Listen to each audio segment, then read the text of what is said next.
জয়গুরু। সকলকে জানাই শুভ নববর্ষের প্রীতি, শুভেচ্ছা, অভিনন্দন এবং যথাস্থানে প্রণাম। দেখতে দেখতে 1431 বঙ্গাব্দ পার হয়ে গেল, আর আমরা বরণ করে নিলাম 1432 বঙ্গাব্দকে। আরো একবার বলি, সকলকে জানাই শুভ নববর্ষের প্রীতি, শুভেচ্ছা, অভিনন্দন এবং যথাস্থানে প্রণাম। আজ 2রা বৈশাখ 1432 বঙ্গাব্দ। যদিও এই ভিডিওটি আমার গতকাল রিলিজ করার উচিত ছিল, কিন্তু শারীরিক অসুস্থতার কারণে গত দুদিন শারীরিক অসুস্থতার কারণে পহেলা বৈশাখ অর্থাৎ নববর্ষের প্রথম দিন এই ভিডিওটি আমি রিলিজ করতে পারিনি।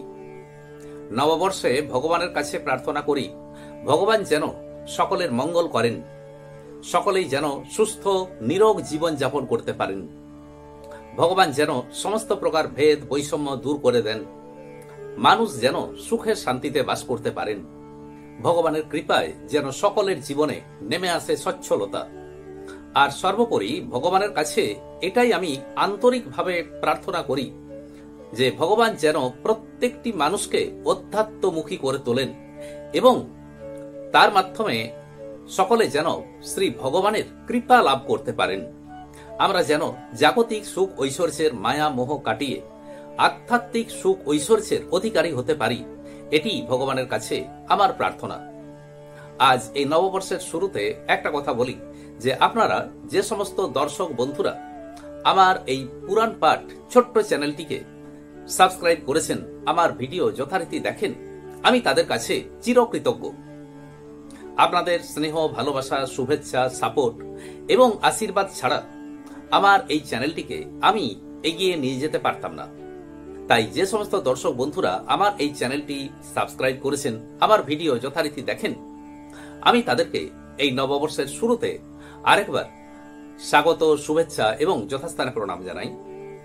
আর যে সমস্ত দর্শক বন্ধুরা আমার চ্যানেলটিকে সাবস্ক্রাইব এখনো করেননি বা করতে পারেননি, অথচ আমার ভিডিও দেখেন এবং আশা করি আমার ভিডিও ভালো লাগে, তো তাদেরকে আমি আমার অন্তরের দিক থেকে স্বাগত, শুভেচ্ছা এবং যথাস্থানে প্রণাম জানাচ্ছি। যে সমস্ত দর্শক বন্ধুরা আমার এই চ্যানেলটিকে সাবস্ক্রাইব করেছেন, আমি জানি, আমি অন্তরের দিক থেকে এটা বিশ্বাস করি, মনে করি যে সেই সমস্ত দর্শক বন্ধুরা অর্থাৎ যারা আমার এই চ্যানেলটিকে সাবস্ক্রাইব করেছেন তারা আমার পরিবারেরই সদস্য, আপনারাই আমার প্রকৃত নিকট আত্মীয়। এবং আমি আশা রাখছি আগামী দিনেও যাতে করে আপনাদের এই আশীর্বাদ, ভালোবাসা এবং সাপোর্ট থেকে বঞ্চিত না হই। আমি আশা রাখছি যে আগামী দিনেও আপনারা আমাকে এইভাবেই সাপোর্ট করবেন এবং আমার পাশে থাকবেন। ভগবানের কাছে প্রার্থনা করি এই নতুন বছরে প্রত্যেকটি মানুষ যেন সুখে শান্তিতে বাস করতে পারেন এবং তাদের সমস্ত মনের ইচ্ছা, আকাঙ্ক্ষা, কামনা, বাসনা এগুলোকে ভগবান যেন পূর্ণ করেন। আজ এই পর্যন্তই। নমস্কার।